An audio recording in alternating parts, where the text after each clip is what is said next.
어머니, 반찬 맛이 왜 이렇게 이상해요? 며느리는 혜자의 정성스러운 반찬을 비웃었습니다. 미안해. 다음엔 더 신경 쓸게. 신경 써도 소용없을 것 같은데요? 며느리의 목소리에 도끼가 서렸습니다. 어느 날 혜자가 용기를 내었습니다. 내 아들한테 숨기고 있지? 명품백 사느라 빚 만든 거 안단다. 그만해요. 감히 나한테. 며느리가 소리치며 식탁 위에 뜨거운 찌개를 혜자 앞으로 밀었습니다.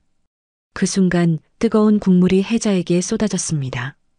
이 충격적인 사건을 계기로 평생을 숨겨왔던 혜자의 가슴 아픈 비밀이 실타래처럼 풀리게 될까요? 청취하시면서 마음에 드시면 구독과 좋아요 부탁드려요. 지금 어디에서 듣고 계신지 여러분의 소식도 알려주세요. 그럼 이야기 속으로 떠나보실까요?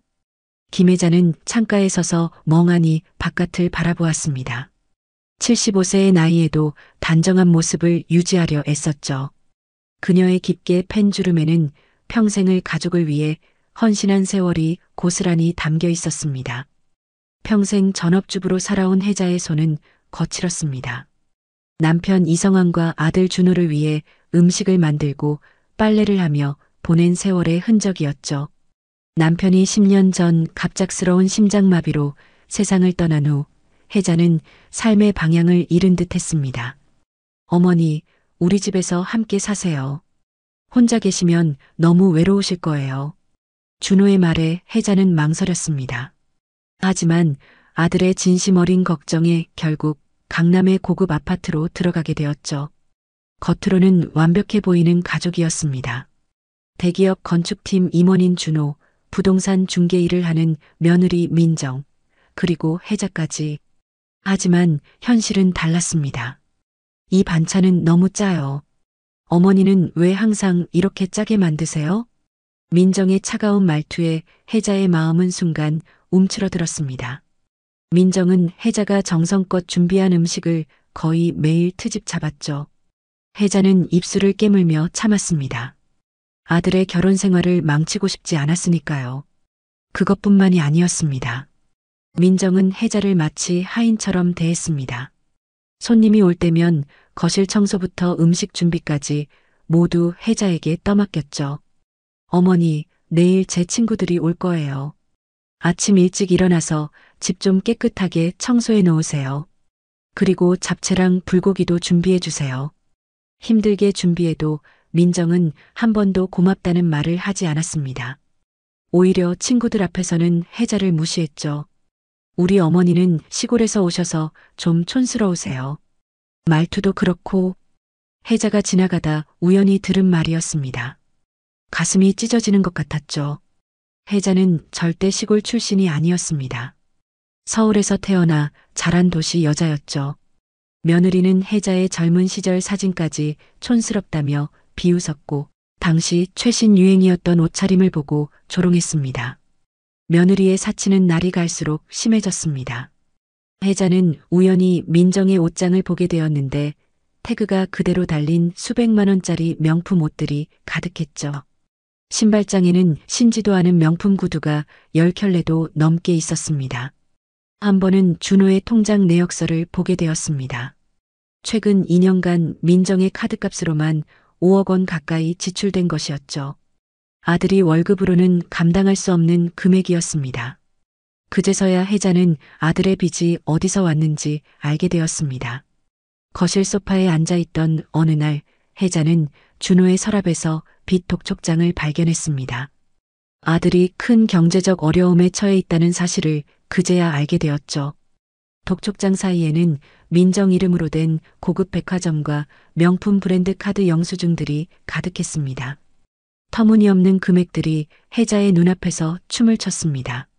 그런데 옆에는 준호 이름으로 된 대출 서류들이 함께 있었습니다. 혜자는 가슴이 아팠습니다. 며느리의 사치 습관 때문에 아들이 빚더미에 앉게 된 것이었죠. 혜자의 가슴이 무거워졌습니다. 재산을 꺼내 아들을 도울까 생각했지만 민정의 얼굴이 떠올랐습니다. 이 돈을 알게 되면 민정은 다 써버릴 거야. 준호는 더 힘들어질 거고 며느리가 얼마나 사치스러운지 눈으로 봐왔기에 혜자는 재산을 밝힐 수 없었습니다. 언젠가 민정의 영향에서 벗어나 준호가 정신을 차릴 때 그때 도와주려고 마음먹었죠. 사실 혜자에게는 아무도 모르는 비밀이 있었습니다. 남편 성환이 월급쟁이로 살 때도 혜자는 몰래 적은 돈으로 부동산 투자를 시작했었죠.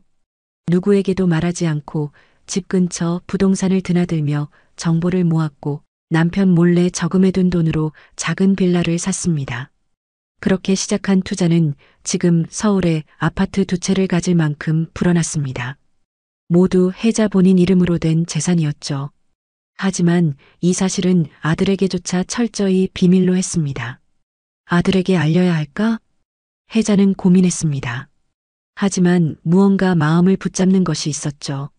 민정의 차가운 눈빛과 냉담한 태도가 점점 더 심해지고 있었습니다. 어머니, 요즘 이상한 행동을 많이 하세요. 물건을 놓은 자리를 기억 못 하시고 민정의 말에 준호의 얼굴이 걱정으로 가득 찼습니다. 혜자는 그런 일이 없었다고 항변했지만 준호는 점점 아내의 말을 더 믿기 시작했죠. 혜자의 가슴 한켠이 찢어지는 듯 했습니다. 어느 저녁 주방에서 설거지를 하던 혜자는 거실에서 나누는 준호와 민정의 대화를 우연히 듣게 되었습니다. 이 집 팔면 얼마라도 나오지 않을까? 빚 좀 갚고. 그래, 어머니는 요양원에 모시는 게 좋겠어. 요즘 치매 증상이 심해지는 것 같아. 혜자의 손에서 접시가 미끄러져 바닥에 떨어질 뻔했습니다. 심장이 빠르게 뛰었죠. 아들과 며느리가 자신을 버리려 한다는 사실에 온몸이 얼어붙었습니다. 다음 날 아침 식탁에 마주 앉은 혜자와 민정. 혜자의 손은 미세하게 떨리고 있었습니다. 민정아, 어제 이야기. 내가 들었어. 혜자의 목소리는 작았지만 단호했습니다. 민정의 얼굴이 순간 굳었죠. 무슨 말씀이신지. 집을 팔고 나를 요양원에 보내려는 이야기. 민정의 눈빛이 차갑게 변했습니다. 그녀의 입술이 일그러졌죠. 어머니, 또 망상하시는 거예요? 준호 오빠가 걱정하는 것도 당연하네요. 혜자는 가슴이 뜨거워지는 것을 느꼈습니다. 내 아들한테 거짓말하지 마. 내가 명품백 사느라 빚 만든 거 다 알아. 민정의 눈이 커졌습니다. 그녀는 갑자기 자리에서 벌떡 일어나 식탁 위에 뜨거운 된장찌개 그릇을 혜자 앞으로 밀어버렸습니다. 뜨거운 국물이 혜자의 옷과 손에 쏟아졌죠. 아! 혜자는 놀라서 의자에서 벌떡 일어나다 균형을 잃었습니다. 그대로 뒤로 넘어지며 머리를 벽에 세게 부딪혔죠. 날카로운 통증이 머리를 관통했습니다. 바로 그때 준호가 집에 돌아왔습니다. 바닥에 쓰러진 혜자와 당황한 민정을 번갈아 보던 준호의 얼굴이 변했습니다. 어머니, 무슨 일이에요? 민정이 먼저 목소리를 높였습니다. 오빠 어머님이 갑자기 화를 내시더니 찌개를 엎으시고 넘어지셨어요. 요즘 자주 이러셔서 정말 걱정이에요. 혜자는 믿기지 않는 민정의 거짓말에 입을 벌렸습니다. 하지만 머리의 통증 때문에 제대로 말을 할 수 없었죠. 아니, 그게 아니라. 준호는 혜자의 말은 듣지 않고 민정을 안아주었습니다. 많이 놀랐지? 어머니가 요즘 이상해. 의사 선생님 말씀대로 치매가 심해지는 것 같아. 혜자의 눈에서 뜨거운 눈물이 흘렀습니다. 의사? 무슨 의사? 자신도 모르는 사이에 치매 진단을 받았다는 거짓말까지 준비한 것이었습니다. 그날 밤 혜자는 침대에 누워 천장을 바라보았습니다. 심장이 무겁게 내려앉았죠. 평생을 바쳐 키운 아들에게 버림받는 현실이 믿기지 않았습니다. 깊은 배신감에 가슴이 찢어지는 듯했죠. 일주일 후 혜자는 짐도 제대로 싸지 못한 채 평화요양원으로 끌려가듯 이동했습니다. 아들의 냉랭한 표정, 며느리의 승리에 찬 눈빛, 그 모든 것이 혜자의 마음에 깊은 상처를 남겼습니다. 요양원 입구에 서서 혜자는 뒤돌아보았습니다. 아들이 마지막으로 손을 흔들었지만 그 눈에 담긴 것은 안도감이었죠. 혜자의 눈에서 뜨거운 눈물이 흘러내렸습니다.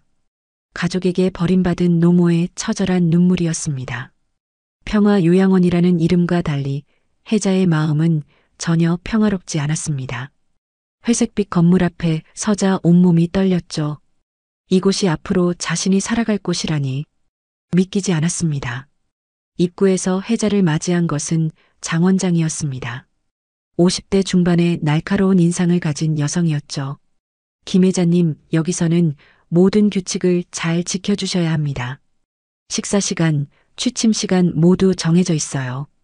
원장의 차가운 목소리에 혜자의 가슴이 조금 더 무너져 내렸습니다. 준호는 혜자의 짐을 방에 놓자마자 서둘러 자리를 떴죠. 마지막 인사도 없이 혜자는 창문 너머로 아들의 뒷모습이 사라지는 것을 지켜보았습니다. 눈물이 주르륵 흘러내렸죠. 작은 방에 홀로 남겨진 혜자는 침대에 앉아 멍하니 벽을 바라보았습니다. 흰색 벽, 하얀 침대 시트, 창문 밖으로 보이는 낯선 풍경. 모든 것이 차갑게 느껴졌죠. 평생을 가족을 위해 헌신했는데 이렇게 버려지다니. 가슴이 찢어지는 듯한 아픔이 밀려왔습니다. 문득 누군가 노크하는 소리가 들렸습니다. 혜자가 고개를 들자 부드러운 미소를 띤 간호사가 들어왔죠. 안녕하세요, 김 회장님. 저는 윤소라라고 합니다. 이곳 생활에 적응하실 수 있도록 도와드릴게요. 소라의 따뜻한 목소리에 혜자는 조금 안도했습니다. 가식 없이 친절해 보이는 얼굴이었죠. 중년의 소라는 다른 직원들과 달리 혜자를 환자가 아닌 한 사람으로 대해주었습니다. 식사는 드셨어요? 뭐 필요한 것 있으시면 언제든 말씀하세요. 혜자는 고개를 가로저었습니다. 목이 메어 말이 나오지 않았죠. 소라는 이해한다는 듯 고개를 끄덕였습니다. 첫날 밤 혜자는 잠들지 못했습니다. 낯선 침대, 멀리서 들려오는 다른 노인들의 신음소리, 시간마다 복도를 순찰하는 간호사들의 발소리. 모든 것이 그녀를 불안하게 만들었죠. 창문 너머 어둠 속에서 혜자는 자신의 인생을 돌아보았습니다. 어디서부터 잘못된 걸까? 어떻게 이렇게 되었을까? 다음 날 아침 소라가 다시 찾아왔습니다. 혜자의 창백한 얼굴을 보고 걱정스러운 표정을 지었죠. 잠은 좀 주무셨어요? 혜자는 가냘프게 웃었습니다. 소라는 혜자의 손을 살며시 잡았죠. 그 온기가 혜자에게 작은 위안이 되었습니다. 소라는 매일 혜자의 방을 찾았습니다. 간호사로서의 업무 외에도 자주 들러 이야기를 나누었죠. 다른 간호사들이 대충 돌보고 가는 것과 달리 소라는 항상 시간을 내어 혜자와 함께했습니다. 오늘은 기분이 어떠세요? 좋지 않아요. 사실 나는 치매가 아니에요. 혜자의 갑작스러운 고백에 소라는 잠시 놀란 표정을 지었습니다. 혜자는 용기를 내어 자신의 이야기를 털어놓았죠. 아들과 며느리에게 속아 이곳에 오게 된 경위, 민정의 사치와 학대, 아들의 배신까지. 소라는 진지하게 들었습니다. 그녀의 눈빛에는 의심이 아닌 이해와 공감이 담겨 있었죠. 믿어주시나요? 다들 내가 망상이 있다고 생각할 텐데. 네, 믿어요. 제가 여기서 일하면서 비슷한 경우를 많이 봤거든요. 혜자의 눈에 눈물이 고였습니다. 소라는 휴지를 건네며 조용히 말했죠. 제가 도울 수 있는 방법을 찾아볼게요. 그날 이후 혜자와 소라는 더 가까워졌습니다. 두 사람은 요리와 문학에 대한 공통 관심사를 발견했죠. 소라는 혜자가 좋아하는 책을 가져다 주었고 혜자는 소라에게 요리 비법을 알려주었습니다. 이 레시피는 어디서 배우셨어요? 오래전부터 내가 직접 개발한 거예요. 남편이 특히 좋아했죠. 대화가 깊어질수록 혜자는 소라에게 마음을 열었습니다. 그리고 어느 날 소라도 자신의 비밀을 털어놓았죠. 사실 저는 입양아예요. 20년 넘게 친엄마를 찾고 있어요. 소라의 말에 혜자는 가슴이 찌릿했습니다. 47년 전 자신의 과거가 떠올랐죠. 28, 미혼모가 되어 아이를 입양 보낸 아픈 기억이었습니다. 언제 태어났어요? 1978년 3월 15일이요. 혜자의 손이 떨렸습니다. 그날은 혜자가 딸을 출산한 날이었죠. 심장이 빠르게 뛰기 시작했습니다. 어디서 입양되었는지 알아요? 서울 성모병원이요. 왜 그러세요? 혜자의 얼굴이 창백해졌습니다. 소라가 언급한 병원은 혜자가 출산한 곳과 정확히 일치했죠. 우연일까요? 혜자는 입술을 깨물었습니다. 혹시 갖고 계신 물건이 있나요? 입양될 때 받은. 소라는 잠시 망설이다 목에 걸린 작은 팔찌를 꺼냈습니다. 은으로 만든 작은 팔찌였죠. 이것밖에 없어요. 제 생모가 남겼다고 들었어요. 그 순간 혜자의 눈에서 눈물이 쏟아졌습니다. 그 팔찌는 혜자가 47년 전 자신의 딸에게 유일하게 남겨준 물건과 너무도 닮아 있었습니다. 손으로 입을 막았지만 흐느낌은 멈추지 않았죠. 왜 그러세요? 괜찮으세요? 혜자는 떨리는 손으로 팔찌를 만져보았습니다. 목소리가 갈라졌죠. 이 팔찌 어디서 받으셨다고요? 입양될 때 같이 있었대요. 친엄마가 남긴 유일한 물건이라고. 혜자의 눈에서 다시 눈물이 흘러내렸습니다. 소라는 걱정스러운 표정으로 물었죠. 혹시 이 팔찌를 아세요? 혜자는 고개를 끄덕였습니다. 숨을 깊게 들이마신 후 천천히 말했죠. 오래전에 내가 미혼모였어요. 1978년 3월 15일 딸을 낳았는데 소라의 눈이 커졌습니다. 그녀의 생일이었죠. 혜자는 계속해서 이야기했습니다. 입양 보낼 때 딸에게 작은 은팔찌를 남겼어요. 딱 그 팔찌와 같은. 순간 방 안의 시간이 멈춘 듯 했습니다. 소라는 자신의 팔찌를 내려다보며 조용히 물었죠. 그럼 혹시. 둘 사이에 묘한 침묵이 흘렀습니다. 말로 표현하지 않아도 두 사람의 눈빛에는 같은 질문이 담겨 있었죠. 혜자는 떨리는 목소리로 47년 전 자신의 이야기를 천천히 들려주기 시작했습니다. 대학 교수와의 사랑, 예상치 못한 임신, 홀로 감당했던 고통, 그리고 마지막 작별의 순간까지. 소라는 말없이 혜자의 이야기를 들었습니다. 그녀의 눈빛은 혼란스러워 보였지만 어딘가 희망으로 빛나고 있었죠. 성모병원. 정말 그곳에서 저를 출산하셨어요? 혜자는 고개를 끄덕였습니다. 그래요. 3월 중순이었지만 꽤 쌀쌀했던 날이었어요. 저도 항상 추위를 많이 타요. 소라의 목소리가 떨렸습니다. 혜자도 감정을 추스르며 깊게 숨을 들이마셨습니다. 날짜, 병원, 그리고 이 팔찌. 너무 많은 우연이 겹치네요. 소라는 잠시 생각에 잠겼다가 조심스레 말했습니다. 이렇게 많은 일치점이 있지만 확실히 알 수 있는 방법이 있을까요? 혜자는 소라의 눈을 바라보았습니다. 그녀의 눈에서 진실을 찾고 싶은 간절함이 읽혔죠. 의대에 다니는 친구가 있어요. 소라가 천천히 말했습니다. DNA 검사를 도와줄 수 있을 거예요. 원하신다면. 혜자는 고개를 끄덕였습니다. 두려움과 기대가 뒤섞인 감정이 가슴을 채웠죠. 해요. 확실히 알고 싶어요. 소라는 혜자의 손을 꼭 잡았습니다. 두 사람의 눈에는 오래도록 기다려온 진실을 향한 간절함이 담겨 있었죠. 요양원의 차가운 방에서 두 여성의 인생은 서서히 새로운 방향으로 움직이기 시작했습니다. DNA 검사 결과를 기다리는 2주는 혜자에게 영원처럼 느껴졌습니다. 매일 밤 잠들기 전 그녀는 47년 전 자신이 내린 결정을 되돌아보았죠. 그때의 아픔이 가슴을 파고들었습니다. 어쩌면 소라가 정말 자신의 딸일지도 모른다는 생각에 심장이 빠르게 뛰었습니다. 소라는 평소보다 더 자주 혜자의 방을 찾았습니다. 두 사람은 지난 시간들에 대해 이야기를 나누었죠. 그러면서 점점 더 많은 공통점을 발견했습니다. 책 취향, 음식 선호도, 심지어 웃는 모습까지 닮아 있었죠. 어느 날 아침 소라가 설레는 표정으로 혜자의 방문을 두드렸습니다. 봉투 하나를 손에 쥐고 있었죠. 결과가 나왔어요. 혜자의 심장이 쿵 내려앉았습니다. 손이 떨려 무릎 위에 꽉 올려놓았죠. 소라도 긴장한 표정이었습니다. 그녀는 혜자 옆에 앉아 봉투를 열었습니다.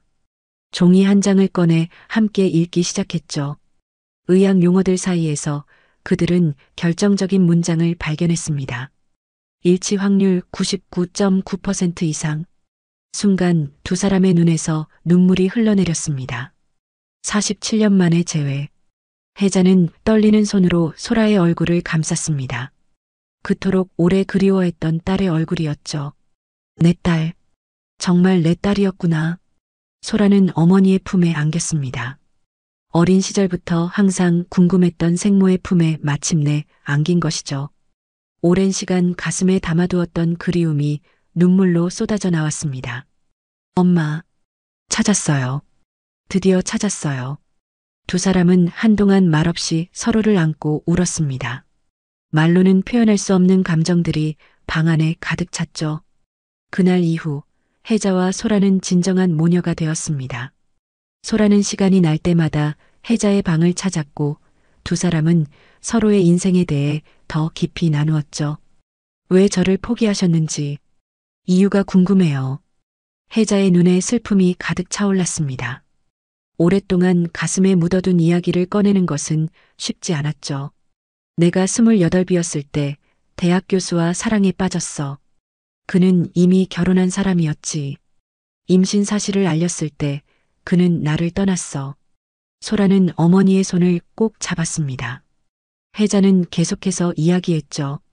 당시에는 미혼모에 대한 시선이 지금과 달랐어. 가족들도 나를 내쫓았고 혼자서 아이를 키울 수 있는 상황이 아니었어. 혜자의 눈물이 손등 위로 떨어졌습니다. 소라도 함께 울었죠. 하지만 단 하루도 너를 잊은 적이 없었어. 매년 내 생일이 되면 케이크를 사서 혼자 축하했지. 그 말에 소라의 마음이 더 아팠습니다. 서로가 그리워했던 시간들이 너무 아깝게 느껴졌죠. 며칠 후 소라는 요양원 서류를 검토하다 이상한 점을 발견했습니다. 준호가 제출한 서류에 혜자의 치매 진단서가 있었는데 서명한 의사가 실제로 존재하지 않는 사람이었죠. 위조된 서류였습니다. 소라는 즉시 친구인 이 형사에게 연락했습니다. 그는 서류를 검토한 후 심각한 표정을 지었죠. 이건 명백한 문서 위조예요. 민정 씨와 준호 씨에 대해 더 조사해 볼 필요가 있겠어요. 이 형사의 도움으로 민정의 과거를 조사하기 시작했습니다. 놀라운 사실들이 하나둘 드러났죠. 민정은 부동산 중개 일을 하면서 노인 고객들에게 불리한 계약을 유도한 전력이 있었습니다. 한 노인에게는 집을 시세보다 훨씬 낮게 판매하도록 속인 혐의로 고소된 적도 있었죠. 증거 불충분으로 무혐의 처리되었지만 의심스러운 정황은 충분했습니다. 또한 민정은 준호를 만나기 전 노인 돌봄센터에서 일했는데 담당 노인의 귀중품이 사라지는 사건이 있었고 민정이 용의선상에 올랐었다는 사실도 알게 되었습니다. 이 모든 정보를 알게 된 혜자는 가슴이 무너지는 듯 했습니다. 아들이 이런 사람과 결혼했다는 사실이 믿기지 않았죠. 내 아들이 어쩌다 이렇게 된 걸까? 소라는 혜자의 어깨를 감싸 안았습니다. 그때 혜자의 머릿속에 또 다른 의문이 떠올랐죠. 소라야, 내가 항상 이상하게 생각했던 일이 있어. 준호가 태어났을 때부터 혜자는 오랫동안 가슴에 품어왔던 또 다른 비밀을 털어놓기 시작했습니다. 준호가 태어났던 병원에서 있었던 혼란스러운 상황에 대한 이야기였죠. 그날 병원에 화재 경보가 울려서 모든 사람들이 대피했어. 아기들은 급하게 다른 병실로 옮겨졌고 돌아왔을 때 뭔가 이상했어. 소라는 집중해서 들었습니다. 혜자의 눈빛에는 오래된 의심이 담겨 있었죠. 준호는 태어났을 때부터 나나 그의 아버지를 닮지 않았어. 하지만 남편은 절대 의심하지 않았고 나도 그냥 받아들였지. 소라의 눈이 커졌습니다. 그녀는 혜자의 말을 정확히 이해했죠. 혹시 아기가 바뀌었을 가능성이 있다고 생각하시는 거예요? 혜자는 천천히 고개를 끄덕였습니다. 평생 가슴에 품어온 의문이었죠. 그럴 리 없다고 생각했지만 요즘 자꾸 그 생각이 나. 준호가 내 친아들이 아닐지도 모른다는. 소라는 잠시 생각에 잠겼습니다. 그리고 조심스럽게 제안했죠. 확인할 수 있는 방법이 있어요. DNA 검사로요. 혜자는 망설였습니다. 만약 준호가 정말 자신의 아들이 아니라면 그 진실을 감당할 수 있을까? 하지만 이미 너무 많은 의문이 쌓여 있었죠. 어떻게 준호의 DNA를 구할 수 있을까? 소라는 이 형사와 상의한 후 계획을 세웠습니다. 준호가 버린 커피컵에서 DNA 샘플을 채취하는 것이었죠. 이 형사의 도움으로 준호가 자주 가는 카페에서 작전을 실행했습니다. 일주일 후 두 번째 DNA 검사 결과가 나왔습니다. 소라가 떨리는 손으로 결과지를 펼쳤죠. 일치하지 않습니다. 혜자의 얼굴이 창백해졌습니다. 오랫동안 의심했던 사실이 현실이 되어버린 순간이었죠. 준호는 그녀의 친아들이 아니었습니다. 그럼 내 진짜 아들은 어디에? 혜자의 목소리가 떨렸습니다. 45년간 모르고 살아온 진실 앞에서 그녀의 세계가 무너지는 듯 했습니다. 소라는 어머니의 손을 꼭 잡았죠. 찾을 수 있을 거예요. 반드시 찾을 거예요. 소라의 단호한 목소리에 혜자는 작은 희망을 느꼈습니다. 그녀의 인생은 또 한 번 크게 흔들리고 있었지만 이번에는 혼자가 아니었습니다. 자신의 딸이 곁에 있었으니까요. 준호가 자신의 친아들이 아니라는 사실을 알게 된 혜자는 며칠 동안 방에서 나오지 않았습니다. 창밖만 멍하니 바라보며 생각에 잠겼죠. 평생 내 아들이라고 믿었던 사람이 사실은 남의 아이였다니. 그렇다면 진짜 내 아들은 누구일까? 그런 생각이 머릿속을 빙글빙글 돌았습니다. 소라는 매일 혜자의 방을 찾아와 위로했습니다. 그리고 이 형사와 함께 진짜 아들을 찾기 위한 계획을 세웠죠. 옛날 병원 기록을 찾아봐야 해요. 같은 날 태어난 아기들 명단이 있을 거예요. 하지만 45년 전 기록을 찾는 일은 쉽지 않았습니다. 이 형사는 법원 명령을 받아내기 위해 동분서주했죠. 그 과정은 3개월이나 걸렸습니다. 긴 기다림 끝에 마침내 병원 기록을 확보할 수 있었습니다. 이 형사가 가져온 서류 뭉치를 펼쳐보니 1978년 3월 15일 혜자가 출산한 날 같은 병원에서 태어난 남자 아기가 총 5명이었습니다. 이 형사는 각 아기의 현재 상황을 추적했죠. 5명 중 3명은 찾기 어려울 것 같습니다. 1명은 이민을 갔고 2명은 이미 사망했어요. 혜자의 가슴이 무거워졌습니다. 그녀의 아들도 이미 세상에 없는 건 아닐까 하는 두려움이 엄습했죠. 나머지 2명은요? 1명은 이준호 씨고 다른 1명은 박태준이라는 분입니다. 서울에 살고 계세요. 혜자의 심장이 빠르게 뛰기 시작했습니다. 진짜 아들을 찾을 수 있을지도 모른다는 희망이 피어올랐죠. 특이한 점이 있어요. 혜자님과 박태준 씨는 같은 희귀 혈액형을 가지고 있습니다.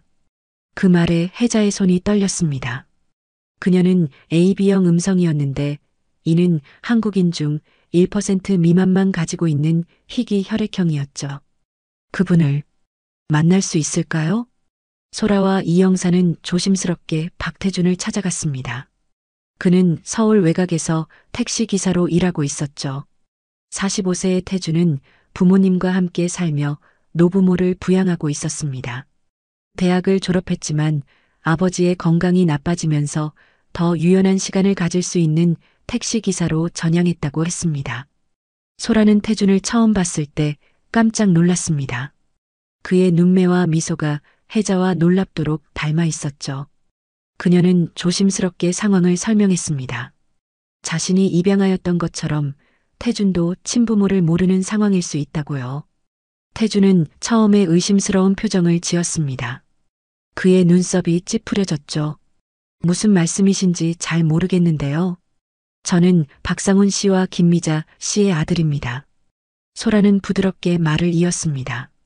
혜자의 이야기, 병원 기록, 혈액형 일치, 그리고 준호와의 DNA 불일치까지.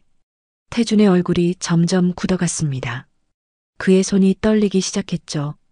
사실 저도 항상 의문이 있었어요. 태준은 깊은 한숨을 내쉬며 말을 이어갔습니다. 그는 어릴 때부터 부모님과 전혀 닮지 않았고 친척들과도 달랐다고 했습니다. 하지만 부모님이 너무 자신을 사랑해 주셔서 그런 생각을 접어두었다고요. DNA 검사를 해보실 의향이 있으신가요? 태주는 잠시 망설였습니다. 그의 눈에 복잡한 감정이 스쳐 지나갔죠. 그는 부모님을 배신하는 것 같은 기분이 든다고 했습니다. 하지만 진실을 알아야 한다는 생각에 결국 고개를 끄덕였습니다. 검사 결과가 나오기까지 일주일이 걸렸습니다. 혜자는 그 시간 동안 잠을 이루지 못했습니다. 밤마다 태준의 사진을 보며 눈물을 흘렸죠. 45년 동안 모르고 살았던 아들. 그 세월을 어떻게 되돌릴 수 있을까? 마음이 무너져 내렸습니다. 결과가 나온 날 혜자와 소라 그리고 태준은 요양원 근처 카페에서 만났습니다. 세 사람 모두 긴장된 표정이었죠. 소라가 조심스럽게 봉투를 열었습니다. 일치합니다. 99.9% 이상의 확률로 친모자 관계입니다. 순간 세 사람 모두 숨을 멈췄습니다. 혜자의 눈에서 뜨거운 눈물이 흘러내렸죠. 태주는 창백한 얼굴로 자리에 굳어버렸습니다. 그의 눈에도 눈물이 맺혔습니다. 그럼 당신이 제 친어머니, 진짜 어머니인 거예요? 혜자는 말없이 고개를 끄덕였습니다. 너무 많은 감정이 한꺼번에 밀려와 말이 나오지 않았죠. 태주는 혼란스러운 표정으로 고개를 숙였습니다. 어떻게 이런 일이. 침묵이 이어졌습니다. 소라가 조심스럽게 상황을 설명했습니다. 병원의 화재 경보, 혼란스러운 상황에서 아기들이 바뀐 것 같다고요. 태주는 자신이 알던 인생이 뒤바뀐 듯한 충격에 쉽게 받아들이지 못했습니다. 시간이 좀 필요할 것 같아요. 태주는 그렇게 말하고 자리를 떴습니다. 혜자는 그를 붙잡고 싶었지만 그의 혼란스러운 마음을 이해했습니다. 자신도 같은 충격을 겪었으니까요. 소라는 혜자의 손을 꼭 잡아주었습니다.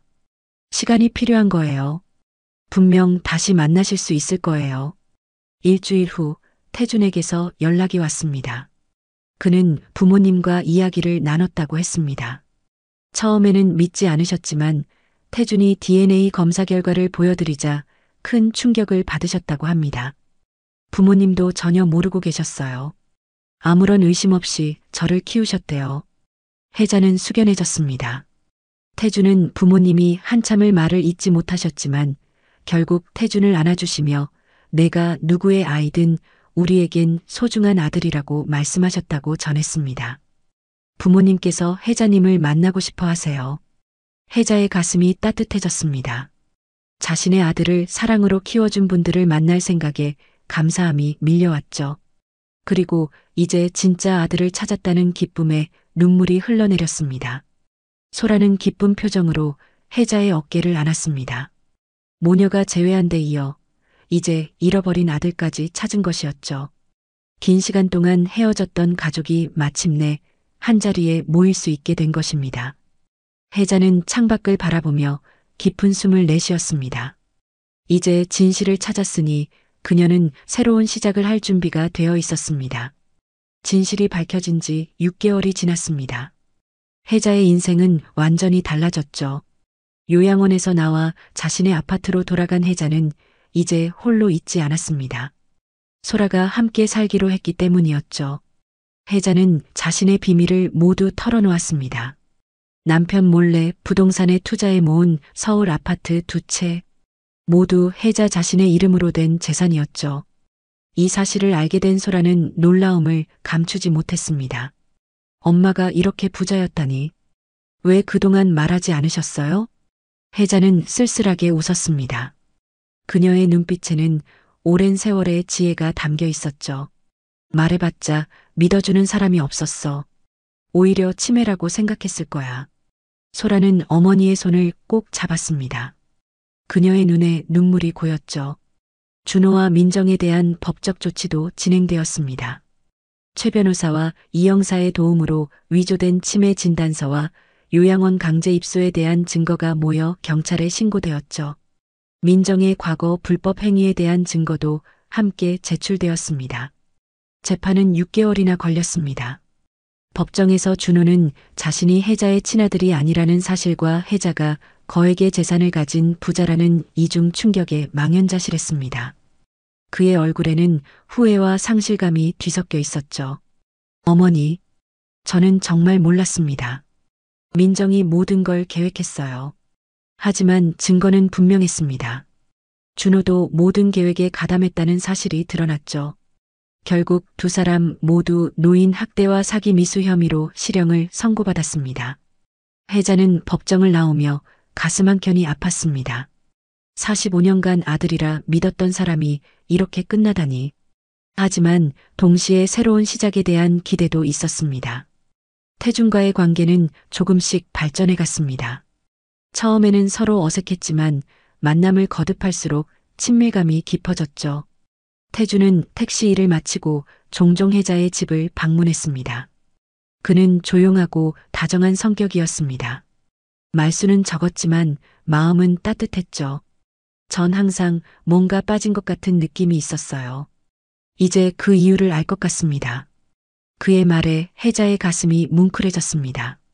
얼마나 많은 시간을 잃어버렸는지. 하지만 지금이라도 함께할 수 있다는 사실이 그녀에게 큰 위안이 되었습니다. 태준이 약속한 대로 그의 부모님과의 만남이 이루어졌습니다. 만남의 날 혜자는 아침부터 떨렸습니다. 소라가 옷을 고르는 것을 도와주었고 태준이 직접 차로 모시러 왔죠. 박상훈 씨와 김미자 씨는 서울 외곽의 작은 아파트에 살고 있었습니다. 문을 열고 들어서자 정갈하게 차려입은 노부부가 긴장된 표정으로 서 있었습니다. 순간 방 안에 묘한 침묵이 흘렀습니다. 서로를 바라보는 두 노부부의 눈에 복잡한 감정이 어렸죠. 박상훈 씨가 먼저 입을 열었습니다. 그의 목소리는 담담했지만 진심이 묻어났습니다. 태준이를 잘 키워주셔서, 아니, 낳아주셔서 감사합니다. 그 말에 혜자의 눈에서 눈물이 흘러내렸습니다. 그녀는 고개를 깊이 숙였죠. 아닙니다. 제가 감사드려야 해요. 이렇게 훌륭하게 키워주셔서. 김미자 씨가 다가와 혜자의 손을 잡았습니다. 두 노부인의 손이 맞닿자 오랜 세월의 모성이 서로를 이해하게 했습니다. 말없이도 서로의 마음을 느낄 수 있었죠. 그날 이후 두 가족은 종종 만나게 되었습니다. 처음에는 어색했지만 시간이 지날수록 편안해졌죠. 혜자는 자신의 아파트 중 하나를 태준의 부모님께 살라고 제안했습니다. 처음에는 거절하셨지만 태준이 부모님을 설득했죠. 그렇게 모두가 가까이 살게 되었습니다. 혜자는 소라에게도 태준의 부모님을 소개했습니다. 소라와 태준은 형제자매와 같은 관계가 되어 서로에게 의지가 되었죠. 소라의 양부모님도 시간이 지나면서 혜자와 태준의 가족을 만나게 되었습니다. 처음에는 어색했지만 소라의 행복을 위해 용기를 내어 함께하는 시간이 늘어났죠. 소라를 정말 잘 키워주셨어요. 감사합니다. 혜자의 진심 어린 말에 소라의 양어머니는 미소 지었습니다. 그녀도 이제 혜자를 소라의 또 다른 어머니로 받아들였습니다. 재판이 끝난 후 혜자의 일상은 평화로워졌습니다. 그녀는 주말마다 소라와 태준을 초대해 함께 식사를 했죠. 가끔은 태준의 부모님도 함께 했습니다. 혜자는 요리하는 것을 좋아했고 소라는 어머니의 비법을 하나하나 배워갔습니다. 엄마가 해주시는 된장찌개의 맛은 정말 특별해요. 혜자는 딸의 말에 행복한 미소를 지었습니다. 부족했던 시간을 채우려는 듯 서로에게 더 많은 것을 나누었죠. 어느 주말 저녁 혜자의 집에는 특별한 손님들이 모였습니다. 소라와 그녀의 양부모, 태준과 그의 부모님, 그리고 혜자까지. 세 가족이 한자리에 모인 것이었죠. 테이블 위에는 정성스럽게 준비한 음식들이 가득했습니다. 소라와 혜자가 함께 요리한 것이었죠. 식사를 마친 후 혜자는 조용히 자리에서 일어났습니다. 그녀의 눈에는 행복한 눈물이 맺혔습니다. 이렇게 모두 함께 있으니 너무 행복합니다. 우리는 이제 진정한 가족이 되었어요. 소라와 태준이 혜자의 양쪽에 서서 그녀의 손을 잡았습니다. 그 순간 혜자는 자신의 인생이 얼마나 아름답게 바뀌었는지 실감했습니다. 과거의 아픔이 이제는 더 이상 그녀를 괴롭히지 않았습니다. 잃어버린 세월에 대한 후회 대신 앞으로 함께할 시간에 대한 기대가 가득했죠. 창밖으로 보이는 서울의 밤하늘에 별들이 반짝였습니다. 혜자는 마음속으로 남편에게 말을 건넸습니다. 보고 있나요? 나 이제 정말 행복해요. 그녀의 입가에 따뜻한 미소가 번졌습니다. 비로소 완전한 평화를 찾은 듯 했죠. 진정한 가족은 피보다 진심으로 서로를 아끼고 존중하는 마음에서 시작된다는 것을 혜자는 이제 그 의미를 온전히 이해했습니다. 오늘의 이야기는 어떠셨나요? 귀중한 시간 함께 해주셔서 감사합니다. 행복 가득 건강한 하루 되세요.